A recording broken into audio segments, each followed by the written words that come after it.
ይትባረክ እግዚአብሔር አምላከ አበዊነ ለዛልጻህነ እስከዛቲ ሰዓት እስከዚች ሰዓት ላደረሰን የአባቶቻችን አምላክ ያው አምላክ ወልደ እግዚአብሔር ኢየሱስ ክርስቶስ ስሙ ለዘላለም ይክበር ይመስገን።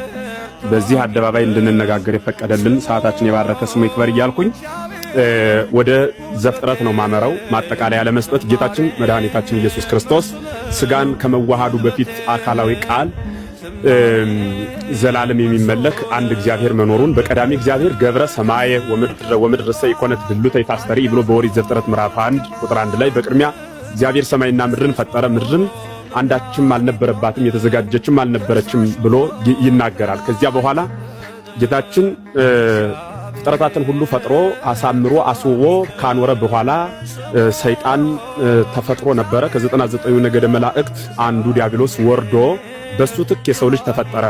እኛ ከተፈጠርን በኋላ በገነት ተቀመጥን። በገነት እንኖር ዘንድ በራሳችን መተማመን አጠን የታዘዝነውን ትእዛዝ ባለመፈጸም አዳምና ሔዋን ወደ ምድር ሲወርዱ ሰው ፈልጎ የወረደው አምላክነትን ስለሆነ አምላክነትን ፈልጎ ሲንጠላጠል ሰውነትን ማጦ ወርዶ በታች በጉስቁልና የሚኖር የሰው ልጅ ሆነ። መስዋዕት ሰውቶ በራሱ ወደ አምላክነት ተመልሶ ማለት ወደ ሰውነት ተመልሶ በክብሩ ሊቀመጥ ብዙ ድንጋይ ለመፈንቀል ሞከረ፣ አልተሳካም። ጸሎቱና ልመናው ንስሐው ግን በሐሙስ ዕለት ወበመንፈቃ ለዕለት ተወለድ ሞለት ተወለድከ ወእድህኩ ሰመርህከ ወእትቤት ዘወከ በመስቀሌ ወበሞትየ ብሎ በመጽሐፈ ቀለሚንጦስ ከ80 አሐዱ መጻሕፍት አንዱ በሆነው ኢየሱስ አልተወለደም አምላክ አልተወለደም ብሎ እሱ ሲናገር ነበር።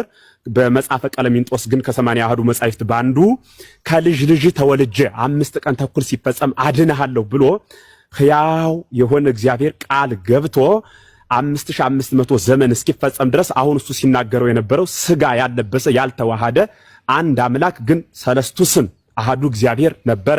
5500 ዘመን ሲፈጸም ከሰማየ ሰማያት ወርዶ ከቅድስት ድንግል ማርያም ያለማንም አስገዳጅነት በፈቃዱ መጥቶ ካንቺ የሚወለደው ከሶስቱ አካል አንዱ ቅዱስ ተብሎ ተነግሯት ያሃን የማይቀየር የማይናወጽ የአምላክን ቃል ይኩነኒ በከመ ትቤለኒ ብላ የቅዱስ ገብርኤልን ድምጽ ሰምታ እመቤታችን ቅድስት ድንግል ማርያም ስታምን አካላዊ ቃል መጥቶ በድንግል ማኅፀን ስግው ሆኖ ከስጋዋ ስጋ ከነፍሷ ነፍስን ነስቶ የነሳውን ተዋህዶ 33 ዓመት ምድርን በኪደተ እግሩ እየቀደሰ ከኖረ በኋላ ከ33 ዓመት በኋላ የመጣው የሰው ልጆችን ለማዳን ነውና በመልዕልተ መስቀል ተሰቅሎ ያዳነን የእግዚአብሔር አብ አንድያ ልጁ እርሱ ወልደ እግዚአብሔር ኢየሱስ ክርስቶስ ነው ማለት ነው። እሱ እንዳለው ኢየሱስ ክርስቶስ ፍጡር አይደለም። ፍጡር ነው ብሎ ደጋግሞ 5-6 ጊዜ ተናግሯል። እኔ በአብ የተፈጠሩ ፍጡር ነኝ የሚል አንድም ማስረጃ ግን አላየንም፣ አልሰማንም። ራሱም ፍጡር ነኝ ብሎ የተናገረበት ቦታ የለም። ፍጡር ነህ ብለው የተናገሩት የአይሁድ ቃል አንድም ቦታ የለም። ጋኔል ብከ ብለው ከስድብ ውጭ ማስረጃ አላቀረቡለትም። ዘላለም አምላክ የሆነ ወልደ እግዚአብሔር ኢየሱስ ክርስቶስ ነው። የመጣ በፈቃዱ ነው። ከሰማየ ሰማያት የወረደው ከድንግል የተወለደው በፈቃዱ ነው። እስመ በፈቃዱ ወበስምረተ አቡሁ ወመንፈስ ቅዱስ መጽአ አዳነነ። በሱ ፈቃድ በአባቱ ፈቃድ በመንፈስ ቅዱስ ፈቃድ መጥቶ አዳነን ተብሎ የተነገረለት እርሱ ወልደ እግዚአብሔር ኢየሱስ ክርስቶስ ነው ማለት ነው። ቅድም እንደተባለው ጌታችን መድኃኒታችን ኢየሱስ ክርስቶስ የሁላችንን በደል ተሸክሞ መሐሪ ነው ስንለው እንደ መሐሪነቱ አዳምን ማረው፣ ፈራጅ ነው ስንለው እንደ ፈራጅነቱ የአዳምን ባህሪው አድርጎ ስጋን ለብሶ የአዳምን ፍርድ በራሱ ላይ የተሸከመ የሁላችን አባት አንዱ አምላክ ወልደ እግዚአብሔር ኢየሱስ ክርስቶስ ነው። አንድ አምላክ ነው ያለው ብሎ ደጋግሞ ሲናገር ነበር። የምሩን ነው። አንድ አምላክ ነው ያለው። እኛም 30 አማልክት አላልንም። ይህ አንድ አምላክ ግን 3 አካል አለው።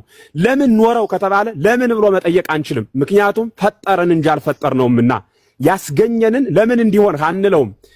የተገኘነውን እሱ መጠየቅ ይቻለዋል እንጂ እርሱ የገለጸበት ራሱን አንድ ሲሆን 3 ሲሆን አንድ የሆነበትን የራሱን አንድነቱ የማይናወጽ በአንድነቱ የሚጠቀለል ሶስትነት የለም፣ በሶስትነቱም የሚከፋፈል አንድነት የለም። አንድነቱ ዘላለም አንድ ነው፣ ሶስትነቱም ለዘላለም 3 ነው ማለት ነው።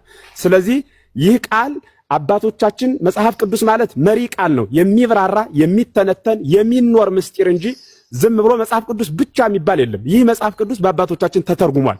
የተረጎሙልን አባቶቻችን በሃይማኖት አበው በሚባል መጽሐፍ በሌሎቹ መጽሐፍት ስለ ሥላሴ ረቆ ተቀምጧል። እርሱን ትርጉም የእያንዳንዱ ቃል ተተርጉሞ ስለተቀመጠ እኛ መጽሐፍ ቅዱስ ብቻ ዝለ የተጻፈውን ብቻ ብለን አናምንም። የተጻፈውን የሚተረጉሙልን አባቶቻችን በእውቀት ብቻ ሳይሆን በቅድስና የተረጎሙልን የነሱንም ቃል ጨምራ ቤተክርስቲያን ታምናለች። ጌታ ከሰማይ የወረደው በራሱ ፈቃድ እንጂ በማንም አስገዳጅነት አይደለም።